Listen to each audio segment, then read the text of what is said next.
Bienvenue sur Mama Africa Stories. Il y a des histoires que l'on ne raconte pas seulement pour divertir, mais pour réveiller les consciences et rappeler à chacun que les choix d'aujourd'hui façonnent les chutes de demain. Aujourd'hui, ma fille, mon fils, écoute bien cette parole d'une ancienne, car elle parle d'une jeune fille qui voulait tout sans rien donner en retour. Une jeune fille dont le cœur rêvait d'or, mais refusait l'effort qui construit la vraie richesse. Avant de commencer, si tu aimes les récits inspirants venus d'Afrique, ces histoires qui enseignent la vie autant qu'elles captivent l'âme, alors abonne-toi à Mama Africa Stories, laisse un j'aime et partage autour de toi, parce qu'ici, chaque histoire est une leçon cachée dans la beauté des mots. Maintenant, ouvre bien ton esprit et entre dans ce récit. Dans un petit village oublié du temps, vivait une jeune fille appelée Ornella. Elle n'avait que 16 ans, mais dans son regard brillait déjà une étrange certitude, comme si elle était destinée à une vie différente de celle des autres enfants du village. Sa beauté attirait les regards, sa peau douce et ses yeux lumineux faisaient croire à certains qu'elle était promise à un avenir exceptionnel. Mais dans la vie réelle, la beauté ne nourrit pas, ne construit pas une maison et ne remplace pas le travail des mains. Car Ornella ne vivait pas dans un palais. Elle vivait dans une petite maison en terre battue, au bout du village, là où les chemins deviennent poussière et où les toits laissent passer les pluies les plus violentes. Chaque goutte d'eau semblait rappeler la fragilité de leur vie. Dans cette maison vivaient 3 personnes, Ornella, sa mère, et son petit frère Léo. Leur père avait disparu depuis longtemps. Un jour, il était parti sans explication, laissant derrière lui un silence lourd et des questions sans réponse. Et il n'était jamais revenu. Au début, la mère avait attendu. Elle avait espéré. Puis elle avait prié. Mais avec le temps, elle avait compris une vérité dure. La vie ne s'arrête pas parce qu'un cœur abandonne. Elle continue, implacable, et oblige ceux qui restent à survivre. Et survivre dans ce village signifiait travailler sans relâche. Chaque matin, bien avant que le soleil n'ouvre les yeux sur le monde, la mère d'Ornella était déjà debout. Dans l'obscurité, elle attachait son pagne avec soin, posait un panier sur sa tête et marchait vers les champs. Le jour n'était pas encore né qu'elle combattait déjà la fatigue. Elle passait ses journées à cultiver la terre, à désherber sous un soleil brûlant, à récolter ce que la nature voulait bien offrir. Puis, sans repos, elle se rendait au marché pour vendre ses produits, avant de rentrer s'occuper de tout le reste, l'eau, le feu, la nourriture, le linge, la maison. Et malgré tout cela, elle trouvait encore un moyen de payer l'école des enfants. Ses mains étaient marquées par le travail. Son dos portait le poids des années. Et pourtant, jamais elle ne laissait la plainte franchir ses lèvres devant ses enfants. Le petit Léo, lui, avait vite compris la réalité de leur monde. À seulement 10 ans, il aidait déjà comme un adulte. Parfois, avant l'école, il allait chercher de l'eau, portait de petites charges ou soutenait sa mère sans qu'on le lui demande. Dans ces gestes simples, il y avait déjà la maturité de ceux qui comprennent que rien ne vient sans effort. Mais Ornella, elle, était différente. Elle détestait le travail. Elle détestait la chaleur du soleil sur sa peau, la sueur qui coulait, et surtout l'idée de devoir faire des efforts. Le mot même de débrouillardise lui semblait lourd, presque injuste. Quand sa mère lui demandait de balayer, elle se plaignait. quand on lui demandait d'aider au champ, elle avançait lentement, comme si chaque pas était une punition. Et devant la vaisselle ou les tâches simples, elle soupirait comme si le monde lui imposait une souffrance insupportable. Souvent, elle répétait avec frustration que la vie était trop dure pour elle, qu'elle n'était pas faite pour tant de difficultés. Sa mère, avec une patience silencieuse, lui répondait toujours avec sagesse. Une vie sans effort ne nourrit personne. Si l'on veut manger, si l'on veut avancer, il faut accepter de travailler. Mais ces paroles glissaient sur Ornella sans jamais pénétrer son cœur. Alors, pendant que sa mère et son frère se battaient chaque jour contre la pauvreté, elle s'isolait sous un manguier près de la maison. Là, elle s'allongeait dans l'ombre, laissant son esprit s'évader loin de la réalité. Dans son imagination, tout était différent. Elle ne vivait plus dans une cabane en terre, mais dans un immense palais aux murs dorés. Elle marchait dans des couloirs somptueux où ses pas étaient suivis par le silence respectueux des serviteurs. Elle ne portait plus de vêtements simples, mais des habits riches qui semblaient glisser comme de la soie derrière elle. Dans ce monde qu'elle s'inventait, tout lui appartenait.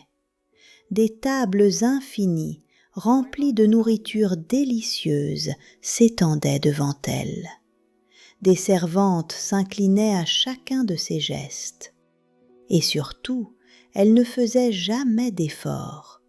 Tout lui était offert, comme si la richesse était une pluie éternelle qui ne s'arrêtait jamais. Parfois, elle murmurait avec un sourire rêveur, comme si tout cela était déjà réel. Mais quelque part, dans l'ombre de ses pensées, une chose invisible semblait écouter ses désirs, comme si le destin lui-même prenait note de ses rêves.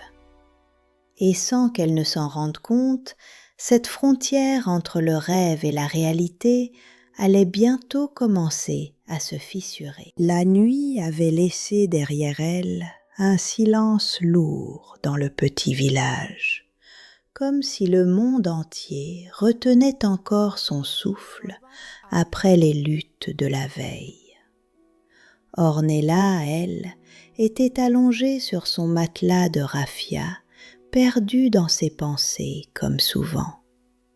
Et dans ce calme profond, ses rêves revenaient encore, plus insistants, plus vivants, presque troublants. Elle ferma doucement les yeux, et dans un souffle à peine perceptible, une phrase s'échappa de ses lèvres, comme une promesse adressée à l'univers. Elle se disait que peut-être, un jour, la souffrance disparaîtrait de sa vie, qu'un matin, elle se réveillerait sans effort à fournir, sans fatigue à supporter, sans pauvreté à affronter. Mais les jours passaient et rien ne changeait. La réalité, elle, restait fidèle à elle-même, dure et implacable. Ce soir-là, après une longue journée au marché, la mère d'Ornella était rentrée totalement épuisée. Son corps semblait porter le poids de toutes les marchandises vendues, de toutes les heures debout, de toutes les difficultés silencieuses qu'elle affrontait sans jamais se plaindre. Le petit Léo, quant à lui, s'était endormi très tôt, vaincu par la fatigue de l'école et des petits efforts qu'il fournissait déjà comme un adulte. Dans cette cabane modeste, il ne restait plus qu'Ornella éveillée. Le silence était presque total, seulement troublé par quelques sons faibles du vent qui glissaient entre les murs de terre. Une petite lampe à huile, posée sur un vieux support en bois, diffusait une lumière tremblante, insuffisante mais fidèle, comme si elle aussi faisait partie de cette vie fragile. Ornella se leva lentement et s'approcha du miroir accroché au mur. Ce miroir était ancien, marqué par le temps, avec une fissure fine qui traversait sa surface comme une cicatrice silencieuse. Il avait vu passer des années de vie, des regards fatigués, des rêves inavoués et des espoirs parfois brisés. Elle resta face à lui, immobile. Puis elle observa son propre reflet avec une attention étrange, presque intime. Elle caressa doucement son visage, comme pour s'assurer qu'elle existait réellement dans ce monde qu'elle trouvait si injuste. D'une voix basse, remplie de conviction et de frustration mêlées, elle murmura comme si elle parlait à son propre destin. « Tu n'es pas faite pour cette vie de pauvreté. » Elle s'approcha encore un peu plus, ses yeux plongés dans ceux de son reflet, comme si elle cherchait une autre réalité derrière ce morceau de verre fissuré. Puis, avec une intensité presque enfantine, mais profondément sérieuse, elle continua ses paroles, comme une prière adressée à l'invisible. « Je veux la richesse sans effort, je veux que l'argent vienne à moi sans douleur, je veux une vie facile, sans lutte. » Elle resta ainsi un moment, figée, comme si elle attendait une réponse du miroir ou du monde lui-même. Et c'est alors que quelque chose d'étrange se produisit. Pendant un très bref instant, son reflet sembla ne plus suivre exactement ses mouvements. Ses yeux dans le miroir donnèrent l'impression de la regarder autrement, avec une intensité inhabituelle, comme si une présence silencieuse venait de s'éveiller derrière la surface. Ornella cligna des yeux, surprise. Tout redevint normal. Le miroir était à nouveau un simple objet vieux et fissuré. Elle secoua légèrement la tête et laissa échapper un petit rire nerveux, comme pour chasser cette impression étrange. « Ce n'est rien, c'est juste mon imagination, » se dit-elle à elle-même, essayant de se rassurer. Elle se détourna alors, souffla doucement sur la lampe à huile, et la lumière vacilla avant de disparaître complètement, plongeant la cabane dans une obscurité totale. Mais ce qu'elle ne vit pas, c'est que dans cette obscurité, la fissure du miroir sembla briller très faiblement, comme une fine lueur vivante qui respirait dans le silence. Et dans ce même silence profond, quelque chose, quelque part, avait entendu son désir. Le lendemain matin, le jour se leva comme toujours sur le village, sans tenir compte des rêves de la nuit. Ornella se réveilla tard, comme à son habitude. La cabane était déjà vide de mouvement. Sa mère était partie avant même que le soleil ne commence à éclairer les chemins, et Léo avait quitté la maison très tôt pour se rendre à l'école, portant son petit sac et ses sandales usées. Le monde, lui, avait déjà commencé à travailler sans elle. Ornella s'étira lentement, sans aucune urgence, comme si le temps lui appartenait. Elle bâilla, se leva avec paresse, puis alla chercher un seau d'eau pour sa toilette. Elle se lava sans précipitation, fredonnant une petite mélodie entendue au marché quelques jours plus tôt, sans vraiment penser à quoi que ce soit de sérieux. Puis, enveloppée dans un tissu simple, elle retourna dans la cabane. Le miroir était toujours là, accroché au mur. Rien n'avait changé, du moins en apparence. Elle s'assit sur un petit tabouret en bois, prit son peigne et commença à brosser ses cheveux avec lenteur. C'est alors qu'un léger son se fit entendre. Un son discret, presque imperceptible. Tink. Ornella s'arrêta net. Le silence retomba immédiatement, encore plus lourd qu'avant. Elle baissa doucement les yeux vers le sol. Et là, un minuscule éclat brillait à ses pieds. Intriguée, elle se pencha lentement, le cœur battant légèrement plus vite, sans qu'elle comprenne pourquoi. Ses mains tremblaient à peine lorsqu'elle ramassa l'objet. Ce qu'elle tenait entre ses doigts n'était pas un simple caillou. C'était de l'or, du véritable or. Son souffle se coupa. Elle resta figée, incapable d'accepter ce que ses yeux lui montraient. « Non, ce n'est pas possible », murmura-t-elle presque sans voix. Encore sous le choc, elle reprit son peigne comme si elle cherchait à comprendre ce qu'il se passait. Et à peine recommença-t-elle à passer l'objet dans ses cheveux qu'un autre petit éclat tomba, puis un autre, et encore un autre. Le son léger de l'or tombant sur le sol commença à remplir la cabane comme une pluie étrange et silencieuse. Très vite, de minuscules pépites dorées se mirent à apparaître autour d'elle, s'éparpillant sur le sol comme si ses cheveux eux-mêmes produisaient de la richesse. Ornella recula légèrement, le regard figé, incapable de comprendre. Un souffle de panique traversa sa poitrine, et dans un murmure tremblant, elle répéta, comme pour se convaincre que tout cela n'était pas réel. « Ce n'est pas possible, je dois être en train de rêver. » Alors, écoute bien, mon enfant, car à partir de ce moment, le destin d'Ornella allait commencer à changer, d'une manière qu'elle n'aurait jamais pu imaginer. Sous le choc, elle se donna une petite tape sur la joue, comme pour s'assurer qu'elle ne rêvait pas.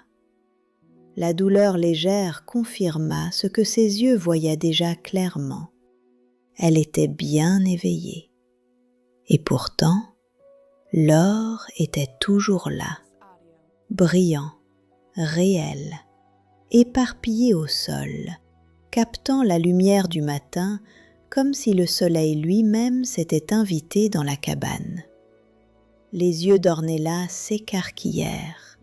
Son souffle se coupa une seconde, puis sans perdre un instant, elle se jeta sur les petites pépites, les ramassant avec une précipitation fébrile.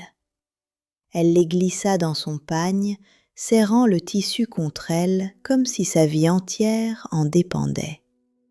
Elle n'avait même pas pris le temps de s'habiller correctement. Pieds nus, le cœur battant trop vite pour une fille de son âge, elle sortit en courant de la cabane, traversant les chemins poussiéreux du village sans regarder en arrière. Au marché, les regards se tournèrent vers elle. Certains étaient surpris, d'autres intrigués. Mais elle ne voyait rien. Elle avançait droit devant, comme guidée par une seule idée. Elle s'arrêta devant un petit étal en bois, à l'écart du bruit principal du marché.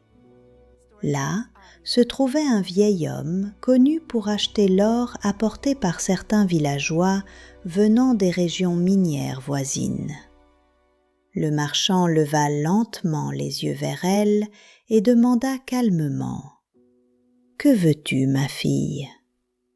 Sans hésiter, Ornella dénoua son pagne et versa tout l'or sur la table. Le regard du vieil homme changea immédiatement. Son visage devint sérieux. Il prit une pépite, l'examina avec attention, la testa contre une pierre, puis hocha doucement la tête. Sans poser de questions inutiles, il commença à compter. Le silence s'installa. puis il déposa devant elle un paquet d'argent épais, lourd, presque irréel. Ornella resta figée. C'était plus d'argent qu'elle n'en avait jamais vu de toute sa vie entière. Ses mains tremblaient lorsqu'elle le prit. Et à cet instant précis, quelque chose changea en elle. Ce n'était plus seulement de l'étonnement, ce n'était plus seulement de la joie, c'était autre chose, une sensation nouvelle, étrange, grandissante, une faim intérieure, pas une faim de nourriture, mais une faim de toujours plus. Elle ne rentra pas immédiatement chez elle. Elle ne pensa pas à sa mère qui rentrerait plus tard, épuisée, après une journée entière de travail.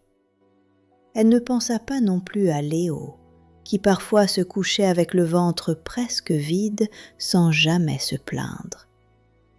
Elle se contenta de demander un petit sac pour transporter l'argent. Puis elle sourit. Un sourire différent, plus sûr, plus calculateur. Et elle murmura simplement « Merci ». Au lieu de rentrer, elle traversa à nouveau le marché, mais cette fois avec une assurance nouvelle, presque arrogante. Elle commença à dépenser. 2 robes colorées, brillantes, qui attiraient tous les regards.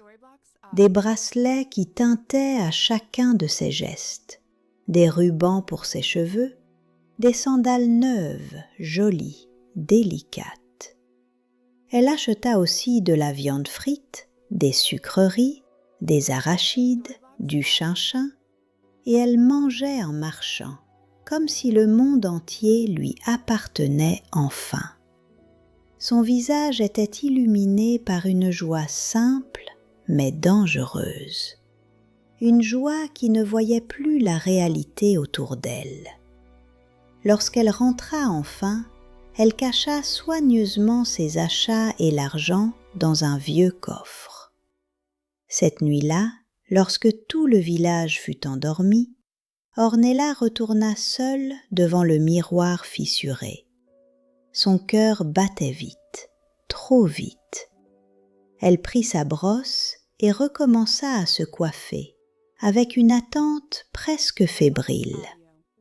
Mais rien ne tomba. Elle recommença, plus vite, plus fort, toujours rien. Un frisson d'inquiétude traversa son corps. Elle fronça les sourcils. Encore une fois, rien. Le silence devint lourd, et pour la première fois, une forme de peur s'installa dans sa poitrine. Elle jeta la brosse sur le tabouret et s'approcha du miroir. Sa voix tremblait légèrement lorsqu'elle murmura « Je veux la richesse sans effort ». Elle inspira profondément, comme si elle forçait le monde à l'écouter. « Je veux que l'argent vienne à moi. Je ne veux plus souffrir. Je veux une vie facile. » Dans l'obscurité, la fissure du miroir scintilla faiblement, très faiblement, comme une réponse silencieuse, comme si quelque chose, quelque part, continuait d'écouter. Le lendemain matin, Ornella ne se réveilla pas avec lenteur comme avant. Elle se leva d'un bond avant même que le soleil n'ait terminé son ascension. Sa mère était déjà partie, Léo aussi. La maison était silencieuse, mais elle était agitée. Elle se lava rapidement, les gestes précipités, les mains légèrement tremblantes, non pas de peur cette fois, mais d'impatience. Elle retourna aussitôt dans la cabane et s'assit devant le miroir. Elle reprit la brosse, et dès qu'elle commença à se coiffer, l'or recommença à tomber, doucement, régulièrement, comme une pluie lumineuse qui venait directement du mystère. Ornella resta figée une seconde, puis un sourire naquit sur ses lèvres. Ça a marché. Elle rit doucement, un rire rempli de fascination. Mais dans ce moment de joie, elle ne pensa à rien d'autre, ni à sa mère qui rentrerait le dos brisé par le travail, ni à Léo qui partageait souvent sa faim en silence. Tout ce qu'elle voyait, c'était l'or, encore, toujours, plus.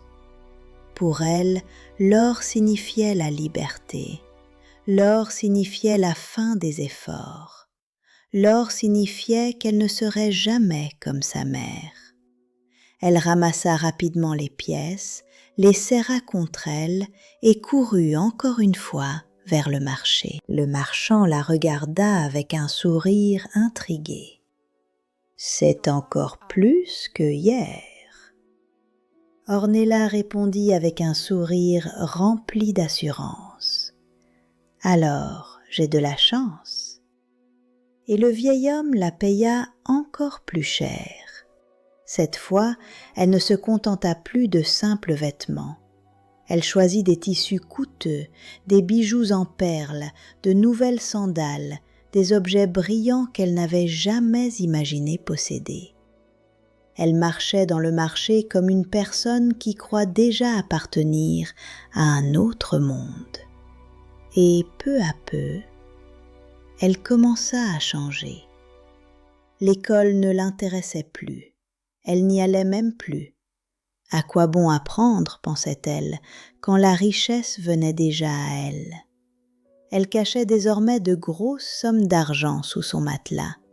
Chaque soir, elle les comptait lentement, un sourire discret au coin des lèvres.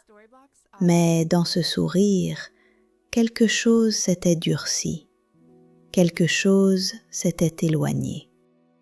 Un jour, sa mère finit par remarquer ce changement.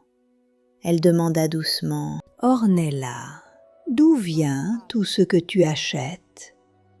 Sans même lever les yeux, Ornella répondit avec désinvolture « Ne t'inquiète pas, j'ai travaillé pour quelques villageois aujourd'hui. » La mère fronça légèrement les sourcils, mais Ornella, elle, faillit rire.